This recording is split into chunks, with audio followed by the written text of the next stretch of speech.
see me running up the escalator, carrying my suitcases, and running down like I'm going to the airport, to the gate where I'm going to be. They think, oh, this guy's late. Get out of his way. No, I'm not late. I'm trying to get some exercise. It's the only time I can get it. I'm running through the airport. So if you see me running through the airport, you can go ahead and say, hey, Brother Hovind, can you talk for a minute? Because I'll have time. I'm just running to get there to get some exercise. So I think some suffering is because we don't get enough exercise. God said in Genesis chapter 3, thorns and thistles shall it bring forth, and thou shalt eat the herb of the field. I think we're supposed to eat the right things. And in 1 Timothy chapter 4, bodily exercise profiteth little, but godliness is profitable unto all things, having the promise of the life that now is and that which is to come. I think this verse is teaching us that bodily exercise will profit in this life, but it won't profit in the life to come. So that's why I said at the beginning, if you're going to live to be 100 and die and go to hell, you've wasted your time. It'd be much more important to live in a sick body and go to heaven than live in a healthy body and go to hell. But I think exercise is important, and we don't get enough of that. Many people do not get enough. Also, in this would be the opposite of that, which goes in with the exercise, is rest. Jesus said in Matthew chapter 26, the disciples came and he said, sleep on now, take your rest. It's okay to get some rest. In Mark chapter 6, Jesus said to the disciples, when everything was so busy that day, he said, come ye yourselves apart into a desert place and rest a while. For they had no leisure, so much as to eat. Jesus said, look, fellas, come apart and rest for a while. My preacher used to say, if you don't come apart, you will come apart. And some people are so busy and have so much to do, they live under so much stress, they end up coming apart. And just take time to rest, a little mini vacation. I've got friends all over the country as I travel who are chiropractors or who do massage therapy. And just last week I was in a church, and a man drove 300 miles to come over and see me and said, Brother Hovind, I'm a massage therapist and I've seen your tapes and it's really changed my life and I just want to help you. I know you have to stand a lot, you preach a lot, you're busy. Would you let me just let you relax for an hour? And boy, he worked on my back and my feet, and I thought I was going to melt right through the table. And he told me, I don't know if he can prove it or not, but he told me that George Burns lived to be 100 or so, and George Burns had a private masseuse who traveled with him and gave him a massage and made him completely relax every single day. Gave him a 45-minute massage every day. I can't afford that, don't know if that's necessary or not, but he did live to be 100. And he says Bob Hope has a massage therapist also that goes with him. And just relax. I'm not selling massage therapists or anything else, but I'm saying we do live under an awful lot of stress. And if you don't learn to just relax once in a while, you might not have time to take a 2-week vacation, but you can take a 20-minute vacation every day. Just get away from it all and relax. And we need that, folks. We live under too much stress. But that would be in the same category as bodily exercise. In Ephesians chapter 4, the Bible talks of the head, which is Christ, is the whole body is fitly joined together. I think, of course, it's obvious your head, where the brain is, controls your entire body. And a major part of health, as I understand it, is having everything lined up where the head can tell the rest of the body what to do. When my son my oldest son was just a few months old, he had very severe digestive problems. We spent a fortune on doctor bills and tried everything to get this boy. He couldn't digest anything. We tried mother's milk and every kind of formula there is in the world. He just couldn't digest it. Finally, one doctor put him on progestamil.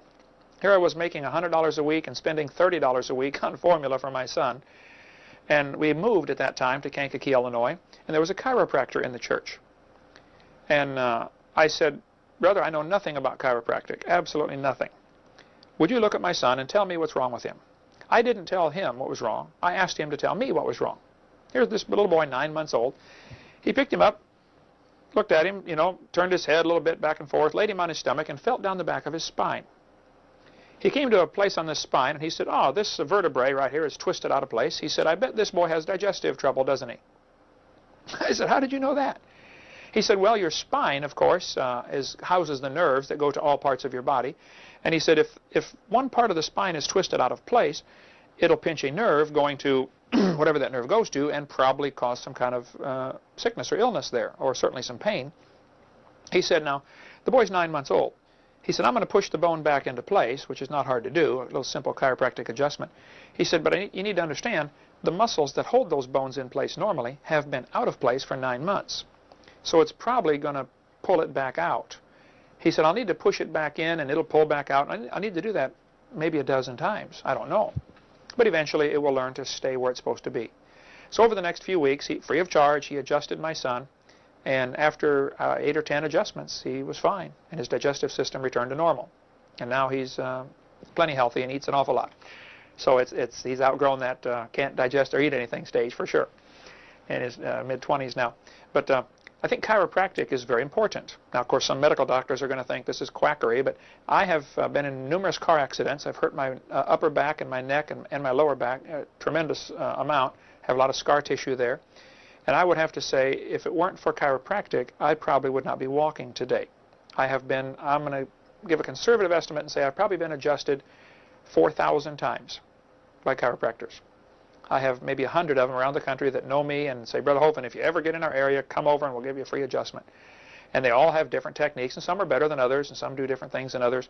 But Dr. Tyler up near St. Louis has, after 20 years of severe pain in my back from the car accidents, whiplash, he was able to absolutely fix it for me. And I feel great now, my upper back, and he gave me a good adjustment. He'll be on the tape in a little bit talking about nutrition and health, but he does chiropractic adjustments. And I think getting the body lined up is certainly scriptural. Everything needs to be joined together.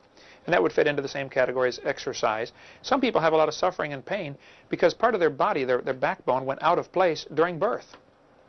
And the rest of the body has adjusted to the bone being out of place, and it ends up causing suffering or pain for a lifetime.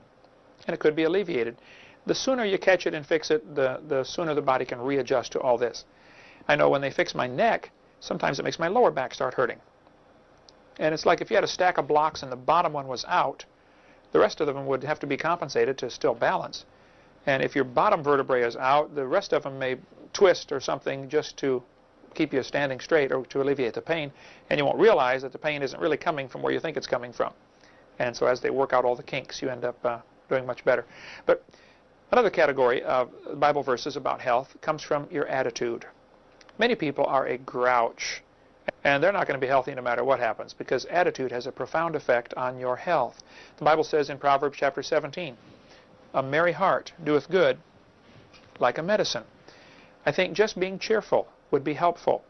Just like a medicine, it'll heal an awful lot of things. Laughter is a tremendous thing to help people heal. Just laugh once in a while. In Proverbs chapter 16, the Bible says, pleasant words are as an honeycomb, sweet to the soul and health to the bones.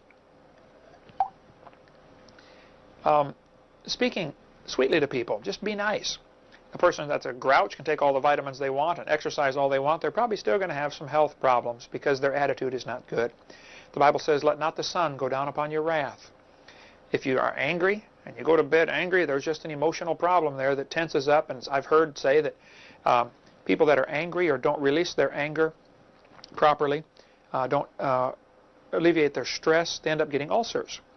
And yet when you laugh, I've been told that laughter produces the motions in the stomach. When you laugh real hard, your stomach, sometimes your stomach even hurts.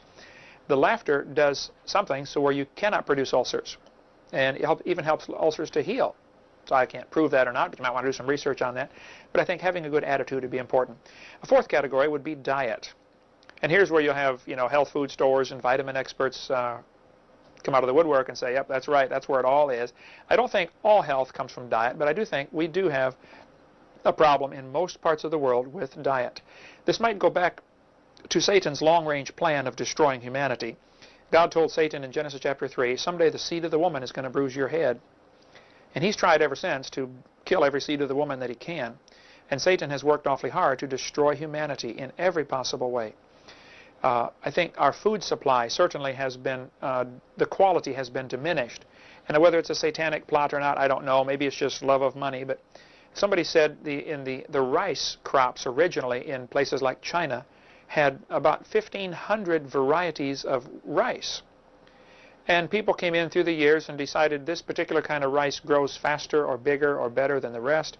And pretty soon they've weeded out all of the old varieties of rice. Now we have 1 or 2 or 3 basic kinds of rice that are grown.